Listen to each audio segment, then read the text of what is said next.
জুলাই অভ্যুত্থানে গণহত্যায় পুলিশের বিরুদ্ধে প্রথম মামলার রায় ঘোষণা। চানখারপুলে 6 খুনের সাবেক ডিএমপি কমিশনার হাবিব সহ পলাতক 3 আসামির ফাঁসির আদেশ। 5 জনের কম সাজায় শহীদ পরিবারের অসন্তোষ। ক্লাস 7-এ পড়ে একটা বাচ্চা, ছোট্ট বাচ্চা, তার মাথায় এইভাবে গুলি করে দিতে বের করে দিচ্ছে।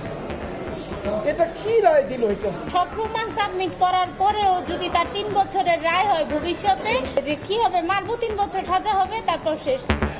রায়ে প্রমাণিত বেআইনি নির্দেশ মানতে বাধ্য নন সরকারি কর্মকর্তা কর্মচারীরা, বললেন চিফ প্রসিকিউটর। যারা সরাসরি এখানে গুলি বর্ষণ করেছে তাদের অপরাধ প্রমাণিত হওয়ার পরে সাজা অল্প হওয়াটা এটা ন্যায় বিচারের সাথে সঙ্গতিপূর্ণ নয় বলে আমরা মনে করছি। সে কারণে আমরা মনে করছি যে এটা আপিল করা প্রয়োজন। কোনো বেআইনি কমান্ড মানতে রাষ্ট্রের কোনো কর্মকর্তা কর্মচারী বাধ্য নয়। দেখছিলেন প্রধান শিরোনাম। দুপুরের সময়ের সঙ্গে আছে আমি রোজা চৌধুরী। এবার অন্যান্য শীর্ষ সংবাদ।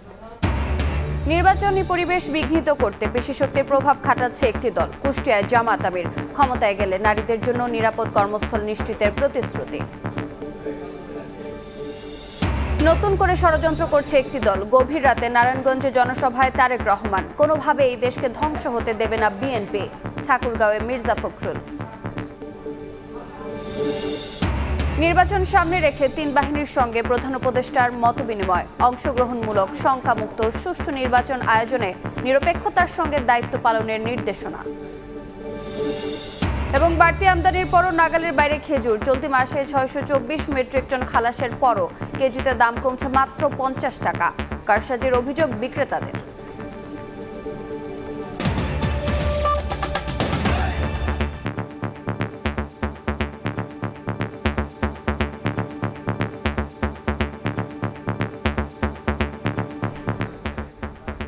জুলাই অভ্যুত্থানে গণহত্যায় পুলিশের বিরুদ্ধে প্রথম মামলার রায় ঘোষণা করলেন ট্রাইব্যুনাল। রাজধানীর চানখারপুলে 6 জনকে হত্যা মামলায় সাবেক ডিএমপি কমিশনার হাবিবুর রহমান সহ পলাতক 3 জনের মৃত্যুদণ্ড ঘোষণা করেন বিচারক। মামলার বাকি 5 আসামিকে বিভিন্ন মেয়াদে সাজা দেওয়া হয়। সব আসামির ফাঁসির আদেশ না দেয়ায় অসন্তুষ্ট শহীদ পরিবারের সদস্যরা। প্রসিকিউশন বলছে, রায়ের পরিপ্রেক্ষিতে সুপ্রিম কোর্টে আপিল করবেন তারা। 2024 সালের 5 আগস্ট সেদিন মার্চ পর ঢাকা কর্মসূচিতে যোগ দিতে ঢাকামুখী লাখো ছাত্র জনতা। শেখ হাসিনা সরকারের পতনের ঠিক আগ মুহূর্তে রাজধানীর চানখারপুলে নারকীয় হত্যাযজ্ঞ চালায় আইনশৃঙ্খলা বাহিনী। ট্রাইব্যুনাল তার রায়ের পর্যবেক্ষণে বলেছেন, সেদিন বৃষ্টির মতো নির্বিচারের গুলি করে হত্যা করা হয় শহীদ আনাস সহ 6 জনকে। আলোচিত এই মামলায় সোমবার রায় ঘোষণা করেন আন্তর্জাতিক অপরাধ ট্রাইব্যুনাল। রাষ্ট্রীয় টেলিভিশন বিটিভি ও প্রসিকিউশনের অফিসিয়াল ফেসবুক পেজ সরাসরি সম্প্রচার করে এই রায় ঘোষণা। রায়ে তৎকালীন ডিএমপি কমিশনার হাবিবুর রহমান, যুগ্ম কমিশনার সুদীপ কুমার চক্রবর্তী, পুলিশের রমনা বিভাগের উপকমিশনার শাহ আল মোহাম্মদ আখতারুল ইসলামকে মৃত্যুদণ্ড দেওয়া হয়। আর সাবেক সহকারী কমিশনার মোহাম্মদ ইমরুল সহ 5 জনকে বিভিন্ন মেয়াদে কারাদণ্ড দেন বিশেষ আদালত। মৃত্যুদণ্ডপ্রাপ্ত আসামিদের স্থাবর অস্থাবর সব সম্পত্তি বাজেয়াপ্তেরও নির্দেশ দেওয়া হয়। কমান্ড রেসপন্সিবিলিটিতে শেখ হাসিনা, আসাদুজ্জামান খান কামাল এবং আইজিপি আব্দুল আল মামুনের শাস্তি হয়েছে আগে। বাকি অংশে যারা গ্রাউন্ডে কাজ করেছিল তাদের বিচারের জন্য আজকে এই মামলাটি ছিল। সেই মামলাতে আজকে আদালত যেটা বলেছেন যে এই অপরাধীদের বিরুদ্ধে অপরাধ প্রমাণ হয়েছে, তারা ক্রাইমস এগেইনস্ট হিউম্যানিটি করেছেন, সেইটা প্রমাণিত হয়েছে। সাজা দেওয়ার ব্যাপারে 3 জনকে মৃত্যুদণ্ড দিয়েছেন DMP commissioner Habibur Rahman Habib, additional commissioner Sudip Kumar Chakraborty এবং এডিসি শাহ আলম মোহাম্মদ আখতার। মামলার বিচারকালে একাধিক ভিডিও ফুটেজে কনস্টেবল সুজনকে শুয়ে বসে গুলি করতে দেখা যায়। তাকে 3 বছরের কারাদণ্ড দিয়েছেন আদালত। এছাড়া অপরাধ প্রমাণিত হওয়ার পরও সর্বোচ্চ সাজা না হওয়া আসামিদের বিরুদ্ধে আপিল করার ঘোষণা দিয়েছেন চিফ প্রসিকিউটর। আপিলের কথা জানিয়েছেন আসামি পক্ষ। যারা সরাসরি এখানে গুলি বর্ষণ করেছে তাদের অপরাধ প্রমাণিত হওয়ার পরে সাজা অল্প হওয়াটা এটা ন্যায় বিচারের সাথে সঙ্গতিপূর্ণ নয় বলে আমরা মনে করছি। সে কারণে আমরা মনে করছি যে এটা আপিল করা প্রয়োজন। আমরা আপিল হয়তো করব, কিন্তু বাকি 3 জনকে যে মৃত্যুদণ্ড দেওয়া আছে যেটা যথার্থ হয়েছে বলে মনে করি, এবং আগেও শেখ হাসিনা, আসাদুজ্জামান খান কামালকেও মৃত্যুদণ্ড দেওয়া আছে সেটাও যথার্থ বলে আমরা মনে করেছি। সুপিরিয়র কর্তৃপক্ষ আদেশ অনুযায়ী ঘটনাস্থলে তারা আইন শৃঙ্খলা রক্ষার জন্য তারা সিআরপিসি বা পেনাল কোড অনুযায়ী তো পালন করেছে। তাই এখানে আসামিদের যে সাজাগুলো প্রদান করেছে এখানে আমরা সংক্ষুব্ধ, যেহেতু একদম নিচের শ্রেণীর বা নিচের সারির যারা একদম তারা আসলে সাজার আওতায় পড়ে না। তারপরে আমরা যেহেতু সংক্ষুব্ধ, আমরা এই বিষয়ে অবশ্যই উচ্চ আদালতে আমরা আপিলে যাব। রায় ঘোষণার সময় ট্রাইব্যুনালের উপস্থিত ছিলেন শহীদ পরিবারের সদস্যরা। পরে অসন্তোষের কথা জানিয়েছেন তারা। সন্তান হারানোর পর সন্তানের যে খুনি, তার ভিডিও ফুটেজ থাকা সত্ত্বেও তাকে 3 বছরের যদি কারাদণ্ড দেয়া হয়, সেটা কি আসলে যৌক্তিক কোনো রায় হয়েছে বলে আপনারা মনে করেন? আমি তো মনে করি না। বাবা, আমাদের মেয়ে আছে, মেয়ে জামাই আছে, এদের নিরাপদ আমাদের জান। এই যে শহীদ ভাই লাশটা নিয়ে গেছে, এরও পরিবার রাস্তার উপরে বাড়ি, এরও একটা নিরাপদ। 3 বছর পরে এরা বাইরে যাবো, সাহস বেড়ে গেছে। মেয়ের ঘরে নাতি নাতি স্কুলে যাইবো, এটা কি আমরা ডিক্লার দিতে পারবো? কি ওইখান থেকে দুর্ঘটনা বা কিডন্যাপ হয়ে যাবে, হয়ে যাবো, তখন আমরাই তো এখন নিজের জান লইয়া কি করতে পারবো না। আপনারা এটা কিভাবে কি করবেন? জুলাই আগস্টের হত্যাযজ্ঞের মামলায় আন্তর্জাতিক অপরাধ ট্রাইব্যুনালের এটি দ্বিতীয় রায়। এর আগে গত বছরের 17 নভেম্বর প্রথম মামলায় শেখ হাসিনা ও আসাদুজ্জামানের মৃত্যুদণ্ড হয়। আসামি থেকে রাজসাক্ষী হওয়ায় 5 বছরের সাজা দেওয়া হয় সাবেক পুলিশ প্রধান চৌধুরী আব্দুল্লাহ আল মামুনকে। আব্দুল্লাহ শাফি, সময় সংবাদ, ঢাকা। জনগণ পুরানো বস্তা পচা রাজনীতি আর ফেরাতে চায় না বলে মন্তব্য করেছেন জামায়াত আমির ডক্টর শফিকুর রহমান। একটি দল নির্বাচনী পরিবেশ বিঘ্নিত করতে পেশি শক্তির প্রভাব খাটাচ্ছে বলেও অভিযোগ করেন তিনি। কুষ্টিয়ায় জনসভায় অভিযোগ করেন তিনি। এরপর মেহেরপুরে জনসভায় অংশ নেন জামায়াত আমির।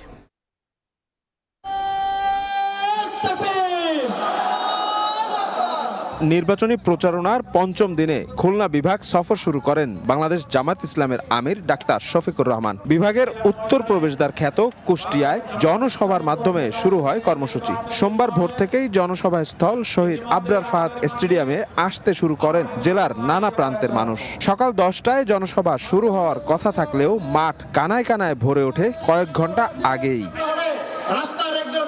বেলা 12টার দিকে মঞ্চে আসেন জামায়াত আমির। বক্তব্যে তিনি বলেন, অভ্যুত্থানের পর তার দলের নেতাকর্মীরা দেশ গঠনে উদ্যোগী হলেও কেউ কেউ দেশ নিঃশেষ করায় ব্যস্ত হয়ে পড়ে। অভিযোগ করেন, একটি দল নির্বাচনী পরিবেশ বিঘ্নিত করতে পেশি শক্তির প্রভাব খাটাচ্ছে।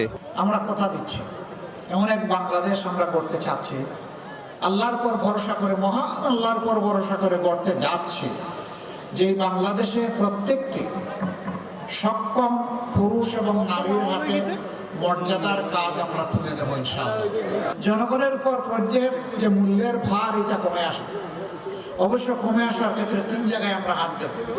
যোগাযোগ উন্নত করে, 2 নম্বর হচ্ছে সিন্ডিকেট ভেঙে একদম চুরমার করে দেওয়া, আর 3টা হচ্ছে চাঁদাবাজিতে যারা লিপ্ত তাদেরকে আমাদের বুকে টেনে নিয়ে অন্য ভালো কাজে লাগিয়ে দেওয়া। আগামী নির্বাচনে তরুণ প্রজন্ম এবং নারীরা জামায়াতকে বেছে নেবে উল্লেখ করে দলটির আমির বলেন, পুরনো বস্তা পচা রাজনীতি আর ফেরাবে না জনগণ। এ সময় কুষ্টিয়ার 2টি নদীতে নাব্যতা ফেরানো এবং চিনিকল সচল করার প্রতিশ্রুতি দেন তিনি। উন্নয়নের নামে 54 বছর কম বেশি যারাই ক্ষমতায় গিয়েছেন, এই একই কাজ তারা করেছে।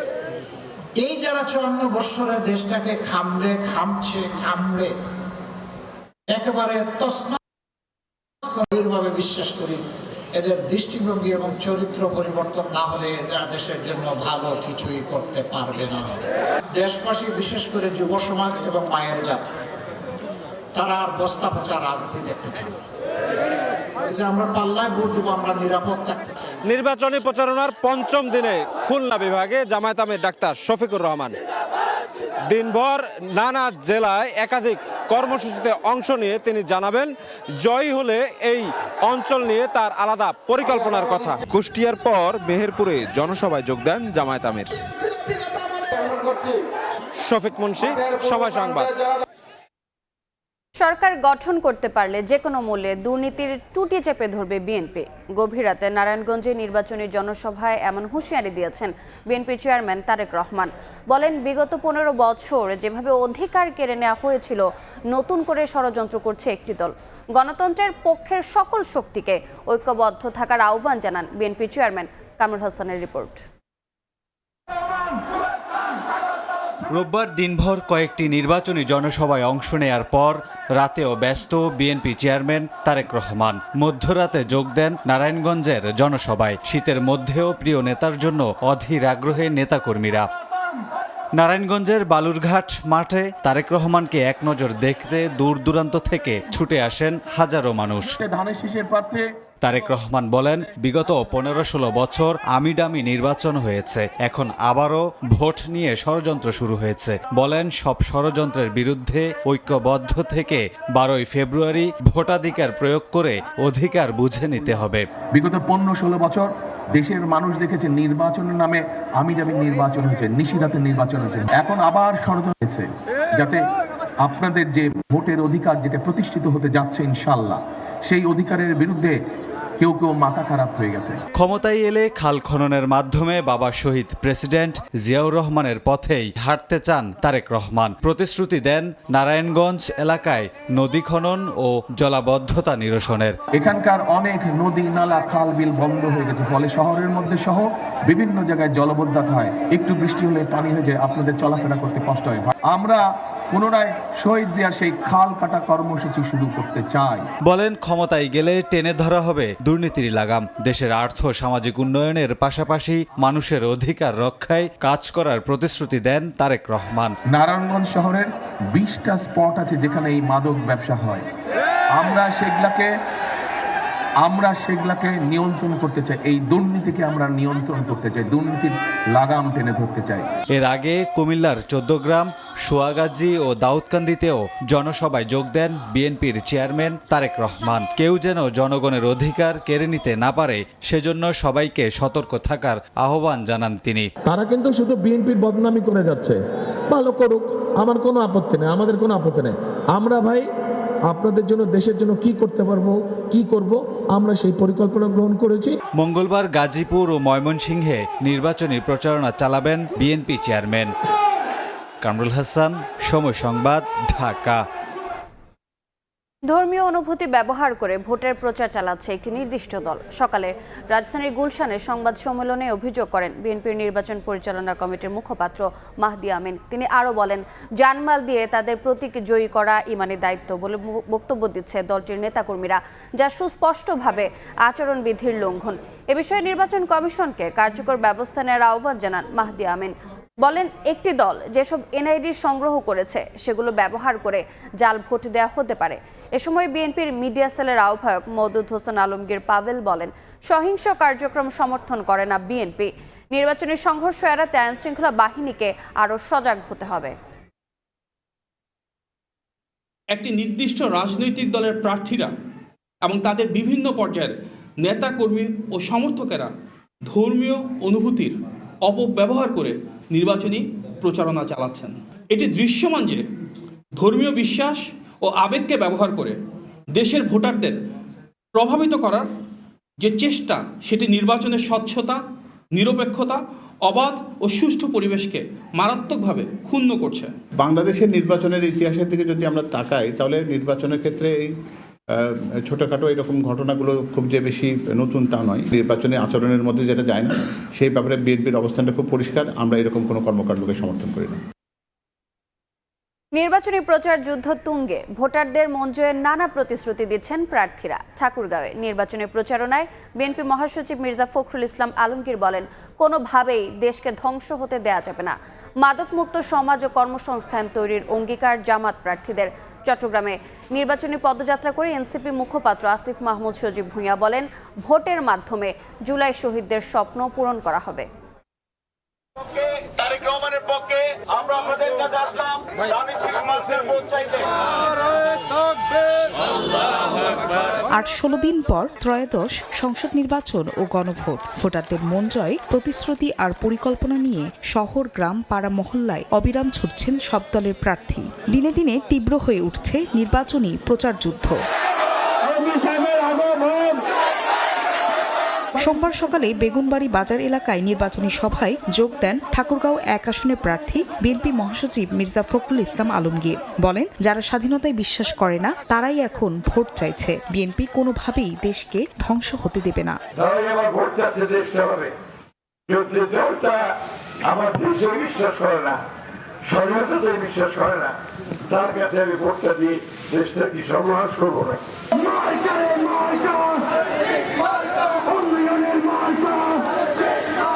কক্সবাজার 1 আসনের চকরিয়া এলাকায় জনসংযোগ করেন বিএনপি প্রার্থী সালাউদ্দিন আহমদ। চট্টগ্রামকে লজিস্টিক হাব হিসেবে গড়ে তোলার প্রতিশ্রুতিতে প্রচারণা চালান 11 আসনের প্রার্থী আমির খসরু মাহমুদ চৌধুরী। আমাদের একটা পরিকল্পনা আছে এই দেশের মানুষের জন্য, এই দেশের জন্য, সুতরাং সেই পরিকল্পনা নিয়ে আমরা মাঠে হাজির হয়েছি। বিএনপি কোনো প্রপাগান্ডা মিথ্যাচারের রাজনীতি করে না, সুতরাং আমাদের রাজনীতি হচ্ছে জনগণের উপর আস্থা নিয়ে রাজনীতি।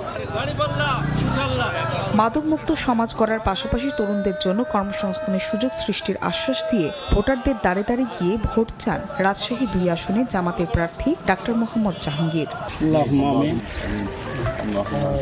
জুলাই গণঅভ্যুত্থানে শহীদ ইসমামুল হকের কবর জিয়ারতের মাধ্যমে চট্টগ্রামের লোহাগড়ায় নির্বাচনী পদযাত্রা করেছে এনসিপি। এই সময় দলটির মুখপাত্র আসিফ মাহমুদ সজীব ভূঁইয়া বলেন, শহীদ ইসমামুলরা যে কারণে জীবন দিয়েছেন আসন্ন নির্বাচনের মাধ্যমে সেই স্বপ্ন বাস্তবায়ন করা হবে। গণভোটে হ্যাঁ ভোট জয়যুক্ত হওয়ার মধ্য দিয়ে তাদের যে আকাঙ্ক্ষিত সংস্কার, সেই সংস্কার বাস্তবায়ন সম্ভব হবে।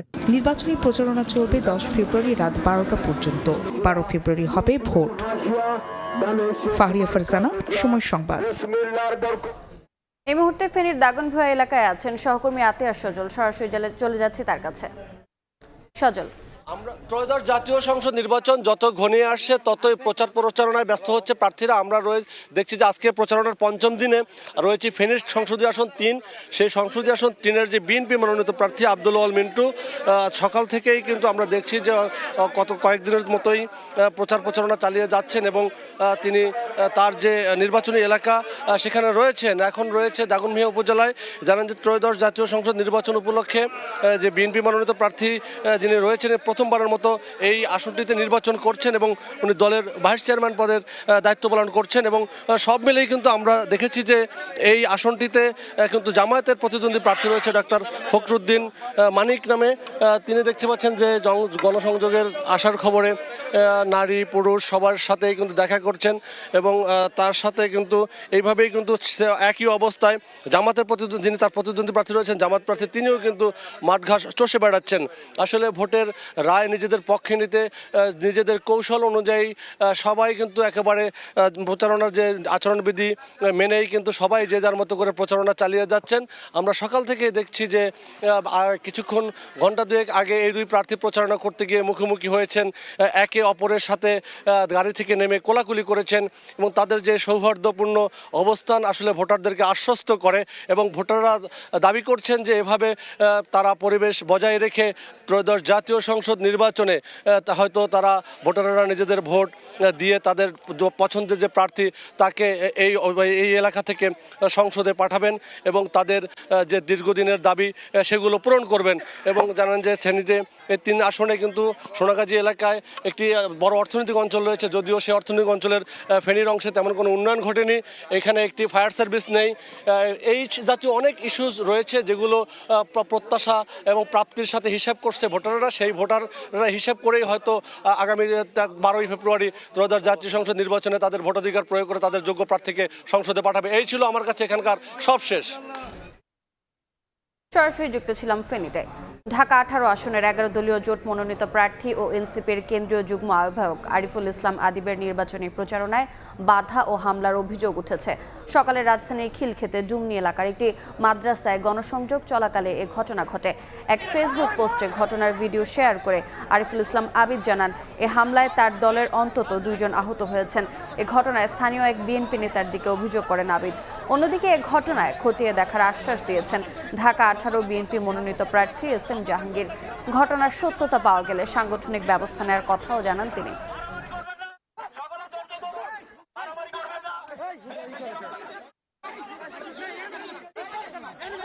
আমাদের সকালে গণসংযোগ প্রোগ্রাম ছিল, এখানে বিএনপির স্থানীয় সন্ত্রাসী দিদার মোল্লার নেতৃত্বে আমার উপর হামলা হয়েছে। আমার সহযোদ্ধারা আমাকে উদ্ধার করে ডুমনি বাজারে নিয়ে আসছে। এনসিপি যে প্রার্থী আরিফুল ইসলাম আদিব, ওর সাথে আমার কথা হয়েছে। ও বলছে, হ্যাঁ ভাই, আমি ওখানে একটা মাদ্রাসায় গিয়েছিলাম, মাদ্রাসায় যাওয়ার পর আমার সাথে এরকম আচরণ করছে। যদি এরকম কোনো ঘটনা ঘটে থাকে সেটা আমরা সাংগঠনিক ব্যবস্থা নেব। ঋণখেলাপি, দ্বৈত নাগরিকত্ব ও অন্য কোনো বিষয়ে তথ্য গোপন করে এবারের নির্বাচনে পার পেয়ে গেলেও ভোটের পরে প্রমাণিত হলে ব্যবস্থা নেবে ইসি। এ কথা জানিয়েছেন নির্বাচন কমিশনার আব্দুর রহমানুল মাসুদ। বলেন, ভোটের স্বচ্ছতার প্রশ্নে আপোষ করবে না কমিশন। দুপুরে নিজ কার্যালয়ে সাংবাদিকদের সঙ্গে আলাপকালে তিনি আরও বলেন, ভোট নিয়ে রাজনৈতিক চাপ অনুভব করছে না ইসি। এখন পর্যন্ত পরিবেশ বজায় আছে বলেও মন্তব্য করেন রহমানুল মাসুদ। সুষ্ঠু ও সুন্দর পরিবেশে ভালো ভোট হবে আশা প্রকাশ করে ভোটারদের নির্বিঘ্নে কেন্দ্রে আসার আহ্বান জানান তিনি। এদিকে বিদেশে প্রবাসীরা আচরণবিধি ভঙ্গ করলে দায় ব্যক্তির, এমন মন্তব্য করে দায় এড়ালেন নির্বাচন কমিশন সচিব আখতার আহমেদ। বললেন, আজ থেকে পাঠানো হচ্ছে দেশের ভেতরে পোস্টাল ব্যালট। ঋণ খেলাপি যারা সরাসরি ঋণে খেলাপি তাদেরকে ধরা হয়েছে, তাদেরকে প্রার্থিতা যাতে অবৈধ হয় সে ব্যাপারে ব্যবস্থা গ্রহণ করা হয়েছে। এইবার পার পেয়ে গেলেও যে কোনো কারণেই হোক, অযোগ্য একজন লোক যদি যে সমস্ত যোগ্যতা লাগে তার সত্ত্বেও যদি উনি নির্বাচন করতে আর সুযোগ থাকলেও করলেন এবং পাশও করে গেলেন, পরবর্তীকালেও আমরা তাদেরকে ধরার সুযোগ আছে। আসন্ন নির্বাচন অংশগ্রহণমূলক, শঙ্কামুক্ত, সুষ্ঠুভাবে সম্পন্ন করতে সশস্ত্র বাহিনীকে নির্দেশনা দিয়েছেন প্রধান উপদেষ্টা ডক্টর মোহাম্মদ ইউনূস। সকালে সেনা সদরে হেলমেট অডিটোরিয়ামে ত্রয়োদশ জাতীয় সংসদ নির্বাচন ও গণভোট সামনে রেখে সশস্ত্র বাহিনীর মতবিনিময় সভায় তিনি নির্দেশনা দেন। এর আগে সকালে ডক্টর মোহাম্মদ ইউনূস অনুষ্ঠানস্থলে পৌঁছালে তাকে স্বাগত জানান তিন বাহিনীর প্রধান ঊর্ধ্বতন কর্মকর্তারা। সভার শুরুতে প্রধান উপদেষ্টা সশস্ত্র বাহিনীর গৌরবোজ্জ্বল ও দায়িত্বশীল ভূমিকার কথা উল্লেখ করেন। পেশাদারিত্বের সঙ্গে আইন শৃঙ্খলা বজায় রাখার জন্য সশস্ত্র বাহিনীকে ধন্যবাদ জানান। সভায় নির্বাচন সংশ্লিষ্ট গুরুত্বপূর্ণ ও সমসাময়িক বিষয়ে আলোচনা হয়। এ সময় নির্বাচন নির্বিঘ্ন করতে সশস্ত্র বাহিনীকে দিক নির্দেশনা দেন প্রধান উপদেষ্টা। সশস্ত্র বাহিনীকে পেশাদারিত্বের সঙ্গে নির্বাচনকালীন দায়িত্ব পালনের নির্দেশনা দেন তিনি। দুপুরের সময় আরও থাকছে। ভবিষ্যতে বন্ড বাজারে বাণিজ্যিক প্রতিষ্ঠানকে বিনিয়োগে বাধ্য করা হবে জানালেন গভর্নর। পেনশন ও সঞ্চয়পত্রের অংশীদারিত্ব যুক্ত করার প্রস্তাব।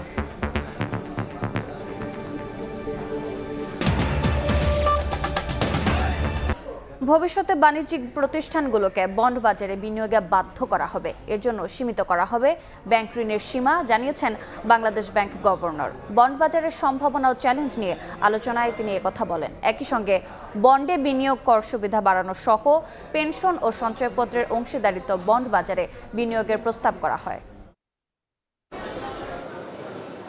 সারা বিশ্বে বন্ড বাজার $190 ট্রিলিয়ন। তারপরে রয়েছে স্টক ও ব্যাংক খাত। এর মধ্যে বিশ্বের শিল্প খাতের অংশীদারিত্ব সবচেয়ে বেশি বন্ড বাজারে। কিন্তু বাংলাদেশের আর্থিক ব্যবস্থাপনা চলছে উল্টো পথে। পুঁজিবাজারে অস্থিরতা আর ব্যাংকের সহজ ও স্বল্প সুদের ঋণ হওয়ায় শিল্প খাত বরাবরই ব্যাংকমুখী। এমন অবস্থায় বাংলাদেশে বন্ড বাজার সম্ভাবনা ও চ্যালেঞ্জ নিয়ে প্রতিবেদন প্রকাশ করে বাংলাদেশ ব্যাংক, যেখানে বন্ড বাজার তৈরি করতে সঞ্চয়পত্র বন্ডে রূপান্তরের সহজীকরণ ও রেয়াতের সুবিধা ও বিদেশি বিনিয়োগ বাড়ানোর প্রস্তাব আলোচকদের। আমাদের ফুললি এনগেজমেন্ট এবং ইনপুটস আছে এবং আমরা যেই সমস্ত শর্ট টার্ম এবং লং টার্ম এবং মিডিয়াম টার্ম যে সমস্ত রিকমেন্ডেশনগুলো দিয়েছি সেটার জন্য কিন্তু আমরা ফুললি প্রিপেয়ার্ড। অনেক দূর আমাদের কাজ আগেও গেছে। এই সবাই মিলে আমরা যদি কাজ করি তাহলে আমাদের ডোমেস্টিক বন্ড মার্কেট ডেভেলপ করার যে সম্ভাবনা এটা আরও জোরদার হবে এবং আমরা মনে করি যে আমাদের যে এই ব্যাংক ব্যবস্থার উপর অতিরিক্ত নির্ভরশীলতা এটাও একটু কমে আসবে। এই মুহূর্তে 35% বেশি খেলাপি গুনছে ব্যাংক খাত। ফলে বাণিজ্যিক প্রতিষ্ঠানগুলোকে ব্যাংক নির্ভরতা কমাতে ব্যাংকের সিঙ্গেল বরোয়ার এক্সপোজার লিমিট বা গ্রাহকের ব্যাংক ঋণের সীমা আরও সীমিত করে বন্ড বাজারমুখী করার পরিকল্পনা বাংলাদেশ ব্যাংকের। যারা বড় কর্পোরেটস, আমরা তাদের সাথে আলোচনায় বসবো যে কিভাবে তাদেরকে হেল্প করলে পরে তারা বন্ড মার্কেটে যাবে এবং সেখানে আমরা একটা পুশ ফ্যাক্টর দেবো, অর্থাৎ তাদেরকে একটা certain single borrower exposure limit আমরা এক্সিড করতে দেব না। তবে বন্ড বাজার টেকসই করতে মূল্যস্ফীতি কমানো ও পলিসি রেট কমিয়ে সুদের হার একক অঙ্কে নিয়ে আসা চ্যালেঞ্জ বলে মনে করেন আলোচকরা। সেলিয়া সুলতানা, সময় সংবাদ, ঢাকা। দুপুরের সময় আরও থাকছে। তীব্র তুষারঝড়ে বিপর্যস্ত যুক্তরাষ্ট্রের 7 জনের মৃত্যু, 24টি অঙ্গরাজ্যে জরুরি অবস্থা জারি, বিদ্যুৎহীন 10 লাখ মানুষ, 16,000-এর বেশি ফ্লাইট বাতিল।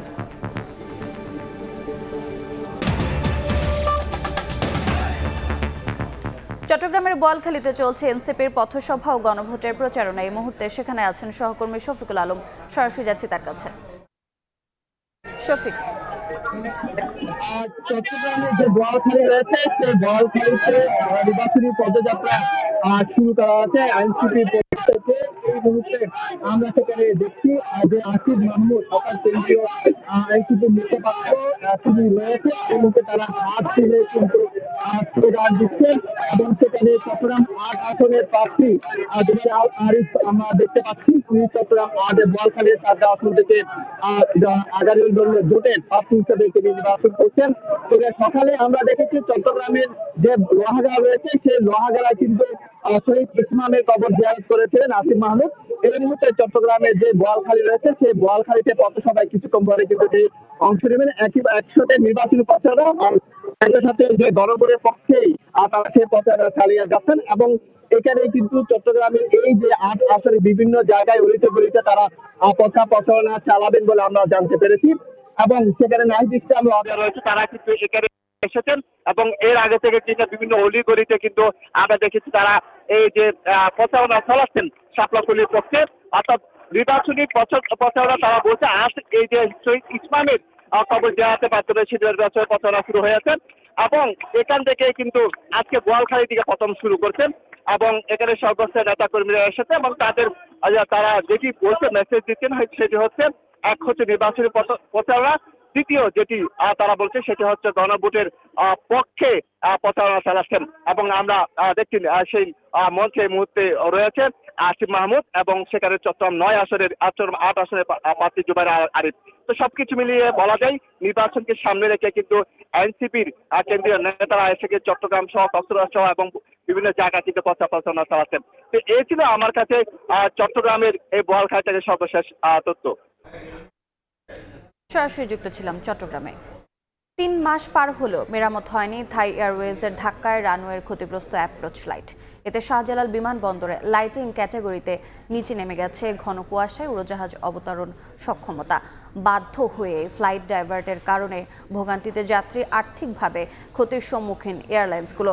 রানওয়ে লাইটিং ক্যাটসিতে উন্নীত করার পরামর্শ বিশেষজ্ঞদের, কিন্তু বেবিচক বলছে ঢাকা বিমানবন্দরের আশপাশের 500 উঁচু ভবনের কারণে তা সম্ভব নয়। কাজল আব্দুল্লাহর রিপোর্ট। শীত মৌসুম মানেই বিশ্বের অন্যান্য শহরের মতো ঢাকার আকাশও আচ্ছন্ন হয়ে পড়ে ঘন কুয়াশায়। প্রভাব পড়ে হযরত শাহজালাল আন্তর্জাতিক বিমানবন্দরে ফ্লাইট ওঠানামায়। সন্ধ্যা থেকে সকাল পর্যন্ত কুয়াশার ঘনত্ব বেশি থাকায় কমে আসে পাইলটের দৃষ্টিসীমা। রানওয়ে দেখতে না পাওয়ায় ফ্লাইট ডাইভার্ট করা হয় দেশের অন্যান্য বিমানবন্দর সহ পাশের দেশেও। প্রত্যেকটা অনিশ্চয়তার পিছনে আসলে যেমন ফ্লাইট ডিসরাপশন, সাথে সাথে এটার পিছনে আসলে দায়ী কে? এয়ারলাইন্স। আমি বলবো যে কোনোভাবেই এয়ারলাইন্স দায়ী না, সেখানে এয়ারপোর্ট অথরিটি। কারণ এই এয়ারপোর্ট অথরিটি আমাদেরকে পরিচালনা করার জন্য যেসব ফ্যাসিলিটিস এটা কমিটেড, তারা কমিটমেন্ট, সেই জায়গাটা তারা ফেল করছে এবং যেটার ক্ষতিগ্রস্ত হচ্ছে এয়ারলাইন্সগুলো ডিরেক্টলি। ৪৫ বছর পর শাহজালালের রানওয়ের লাইটিং সিস্টেম ক্যাটাগরি 1 থেকে ক্যাটাগরি 2-এ উন্নীত করা হয় গত বছরের জুলাই। কিন্তু থাই এয়ারওয়েজের উড়োজাহাজের ধাক্কায় অক্টোবর মাসে রানওয়ের অ্যাপ্রোচ লাইট ভেঙে যায়, যা দৃষ্টিসীমা সংকীর্ণ করেছে পাইলটের। বেবিচক জানায় মেরামতে পেরিয়ে যাবে শীত মৌসুম। জুলাই মাস থেকে ক্যাটাগরি 2 ডিক্লেয়ার করেছিলাম। গত অক্টোবরে 29 তারিখে থাই এয়ারওয়েজের একটা ইনসিডেন্ট হয়। তারা অনেক লো অ্যাপ্রোচ করার কারণে আমাদের কিছু হাই ইন্টেন্সিটি অ্যাপ্রোচ লাইট তাদের দ্বারা নষ্ট হয়। এটা ড্যামেজ হয়ে যাওয়ার কারণে আমার পার্সেন্টেজটা চলে আসছে 92, 87, 86 এরকম। এটা আমাদের অলরেডি টেন্ডার আমরা থ্রো করেছিলাম, টেন্ডার প্রক্রিয়া সম্পন্ন হয়েছে। রানওয়ের সক্ষমতা বাড়াতে লাইটিং সিস্টেম আধুনিকায়নের পরামর্শ বিশেষজ্ঞদের। ঢাকাকে একেবারে একদম ক্যাটাগরি 3C-তে নিয়ে যেতে পারলে ভালো হয়, ওদের দেশের কোনো এয়ারক্রাফট বাইরে থেকে যেটা আসে ডাইভার্ট যেন না করতে হয়, সেই চিন্তাটা আমাদের মাথায় থাকা উচিত। এদিকে বেবিচক বলছে দৃষ্টিসীমার বাধা শূন্য করতে হলে ভাঙতে হবে বিমানবন্দরের উত্তর এলাকার 500টি ভবন। যদি ক্যাটাগরি 3 করতে হয়, আমার এই দলিপাড়া এবং এই এলাকায় যে কিছু ইনস্টলেশনগুলি আছে রানওয়ে ঠিক উত্তরে, এখানে আমরা একবার হিসাব করেছিলাম রাফলি 500-র মতো বিল্ডিং আছে। এগুলিকে আমার জিরো করে ফেলতে হবে। Landing instrument system ILS 2 operate করতে হলে লাইটিং সিস্টেম 95% পর্যন্ত কার্যকর থাকতে হয়। বর্তমানে ঘন কুয়াশায় কার্যকারিতা নেমে এসেছে 85 থেকে 87%। কাজল আব্দুল্লাহ, সময় সংবাদ, ঢাকা।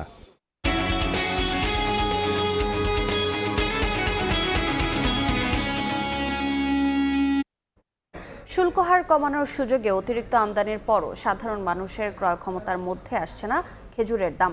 চলতি মাসের 21 দিনে চট্টগ্রাম বন্দর থেকে 624 মেট্রিক টন খেজুর খালাস হয়েছে, আর গত 6 মাসে খালাস হয়েছে 31,000 মেট্রিক টন খেজুর। অথচ তার বিপরীতে খেজুরের দাম কমেছে কেজিতে মাত্র 20 থেকে 50 টাকা। সাখাউত টিপুর ক্যামেরায় বিস্তারিত জানাচ্ছেন কমল দে। গত 23 ডিসেম্বর খেজুর আমদানির শুল্ক হার কমানোর আগে অনেকটা খালি পড়েছিল চট্টগ্রামের ফলমন্ডির সবগুলো আড়ত, কিন্তু এরপরে পাল্টাতে থাকে চট্টগ্রাম বন্দর থেকে খেজুর খালাসের চিত্র। আমদানি বাড়ার সঙ্গে সঙ্গে আড়তগুলো এখন খেজুরে ভরে উঠেছে। খেজুরের আমদানি শুল্ক হার 25% থেকে কমিয়ে 15% নির্ধারণ করেছে সরকার। আমদানি বেশি হওয়াতে বর্তমান পাইকারি বাজার এখনো স্থিতিশীল অবস্থায় আছে। চলতি অর্থ বছরের জুলাই থেকে জানুয়ারির 21 তারিখ পর্যন্ত চট্টগ্রাম বন্দর থেকে 30,877 মেট্রিক টন খেজুর খালাস হয়েছে। যেহেতু আমদানি বেড়েছে, প্রায় দ্বিগুণের বেশি হয়েছে, অবশ্যই খেজুরের বাজারে দামটা এটা সহনীয় পর্যায়ে থাকা উচিত। তবে নানা কারসাজির কারণে পাইকারি পর্যায়ে খেজুরের দাম কমছে একেবারেই ধীরগতিতে। একটা খেজুর মাছটুক এটা বিক্রি করতাম 1800, 1900, এখন ইম্পোর্টারের ধরতেছে এটা 2100 টাকা, 2200 টাকা। তো এই দাম কই কমাইলো এরা? বর্তমানে অভিজাত খেজুর ম্যাটজুল 5 কেজির প্যাকেট 6,000 টাকা, আজোয়া 4,000 টাকা, মরিয়ম 5,000 টাকা এবং সাধারণ মানের খেজুর সাবাবি 2,800 টাকা, মাসটুক 2,200 টাকা, সুক্কারি 1,700 টাকা ধরে বিক্রি হচ্ছে। তো সেলটা হয়ে গেলে কিন্তু আমাদের কোনো সমস্যা ছিল না। হ্যাঁ, মানুষ কিন্তু খেজুর অ্যাভেলেবেল পাবে, সমস্যা নেই, প্রচুর আমদানি আছে। বাংলাদেশে বছরে প্রায় 1 লাখ মেট্রিক টন খেজুরের চাহিদার মধ্যে শুধুমাত্র রমজান মাসে ইফতারের জন্য 80 থেকে 90,000 মেট্রিক টন খেজুরের প্রয়োজন হয়। মধ্যপ্রাচ্যের দেশ সৌদি আরব, ওমান, মিশর, আরব আমিরাত সহ অন্যান্য দেশ থেকে আমদানি করা এসব খেজুর বাংলাদেশের ভোক্তা পর্যায়ে পৌঁছাতে অন্তত 8 বার হাত বদল হয়। আর কারসাজির কারণে প্রতিবারই খেজুরের দাম বাড়ে। এক্ষেত্রে বাজার মনিটরিং করা হলে খেজুরের দাম নিয়ন্ত্রণে আসবে, এমনটি বলছেন ব্যবসায়ীরা। চট্টগ্রামের ফলমন্ডি থেকে কমল দে, সময় সংবাদ।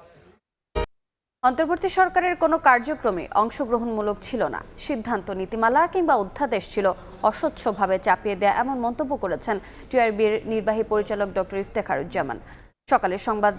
সকালের সংসদ ভবনের সামনে আন্তর্জাতিক ক্লিন এনার্জি দিবস উপলক্ষে আয়োজিত মানববন্ধনে তিনি বলেন, জ্বালানির মাস্টার প্ল্যানের খসড়াও তৈরি হয়েছে অংশীজনদের না জানিয়ে।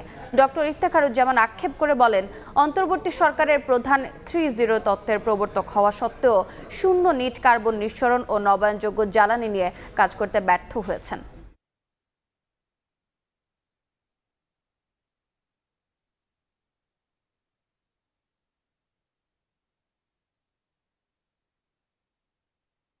এই সরকারের সকল কার্যক্রমের মধ্যে যে একটা যে বৈশিষ্ট্য ছিল, অংশগ্রহণমূলক না করা, অস্বচ্ছতার মাধ্যমে নিজেরা চাপিয়ে দেওয়া সিদ্ধান্ত, নিজেরা চাপিয়ে দেওয়া নীতিমালা, নিজেরা চাপিয়ে দেওয়া অর্ডিন্যান্স, জ্বালানি মাস্টার প্ল্যান যেটা করা হয়েছে, একইভাবে অংশীজনকে সম্পৃক্ত না করে এই খসড়া তৈরি করা হয়েছে। 3-0 ধারক বাহক তিনি তার সরকার এটা ব্যর্থ হয়েছে। জাতীয়ভাবে সে প্রচারণার পাশাপাশি কতটুকু দায়িত্ব পালন করেছেন, এই 3টি বিষয়কে কেন্দ্র করে এই বিষয়ে আমরা মনে করি দেশবাসী জানতে চাইব।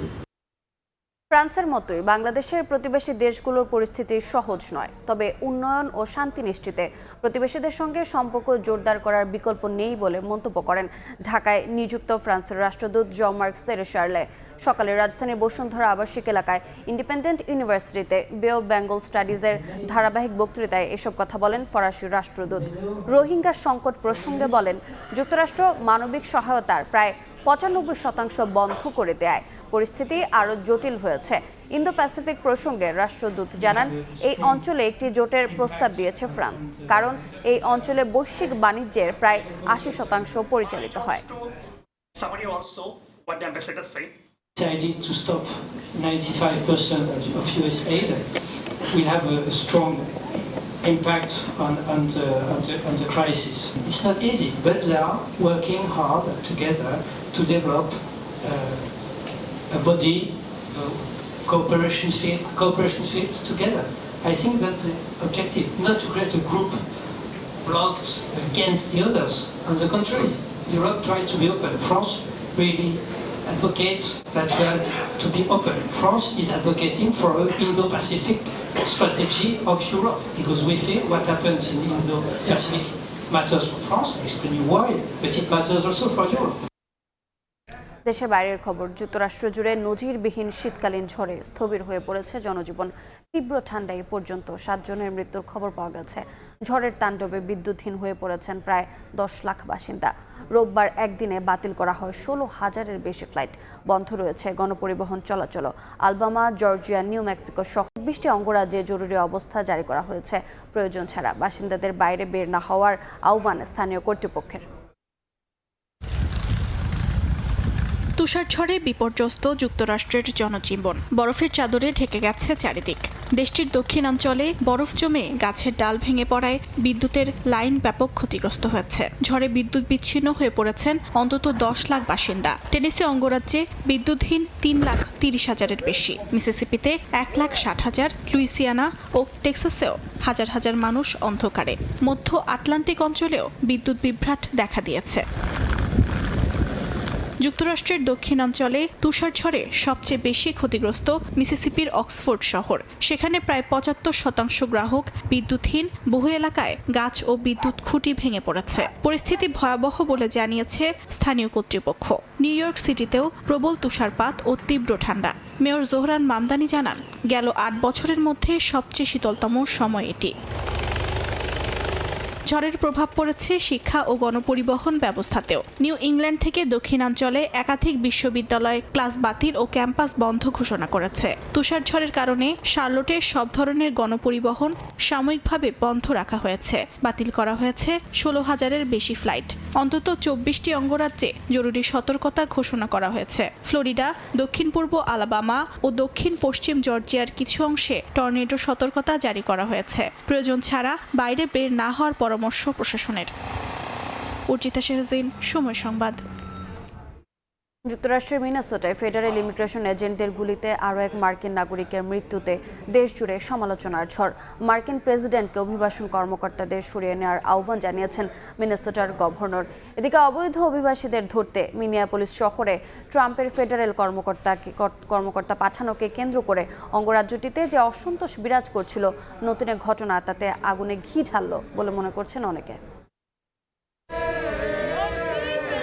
যুক্তরাষ্ট্রের মিনিয়াপোলিসে বিক্ষোভ চলাকালে ফেডারেল ইমিগ্রেশন এজেন্টদের গুলিতে নিহত হন 37 বছর বয়সী মার্কিন নাগরিক অ্যালেক্স পেট্টি। তিনি একজন আইসিইউ নার্স ছিলেন এবং প্রেসিডেন্ট ডোনাল্ড ট্রাম্পের অভিবাসন নীতির বিরুদ্ধে বিক্ষোভে অংশ নেন। চলতি মাসে এটি মিনেসোটায় ফেডারেল এজেন্টদের হাতে দ্বিতীয় কোনো মার্কিন নাগরিকের মৃত্যুর ঘটনা।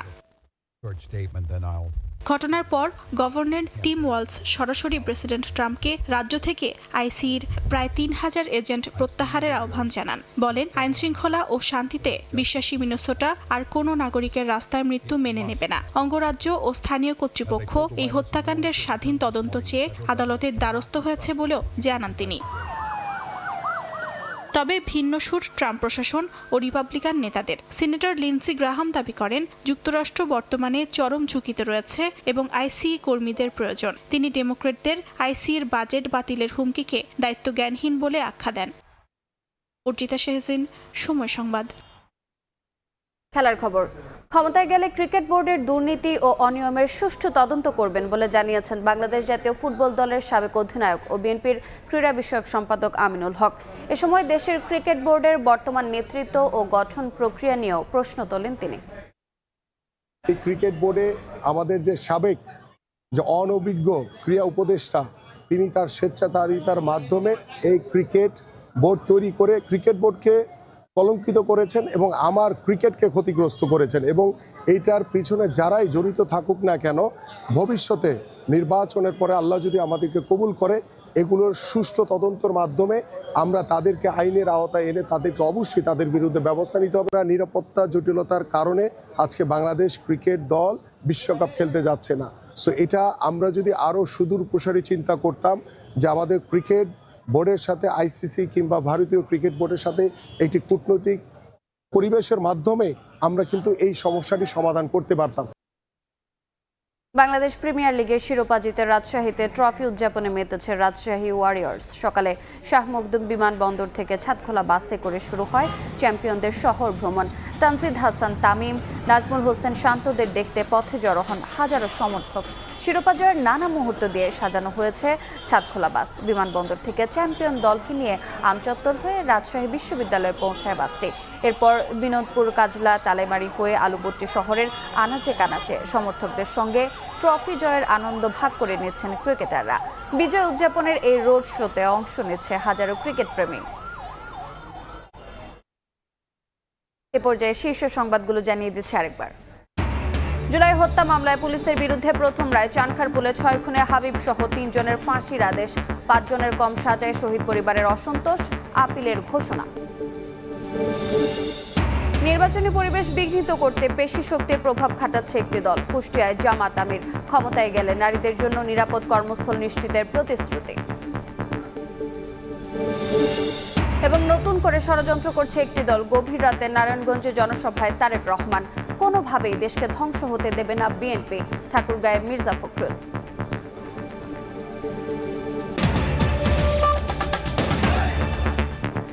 এ ছিল দুপুরের সময়। এরপর বিকেল 3টার সময় সংবাদ নিয়ে সঙ্গে থাকবেন ইমদাদুল হক।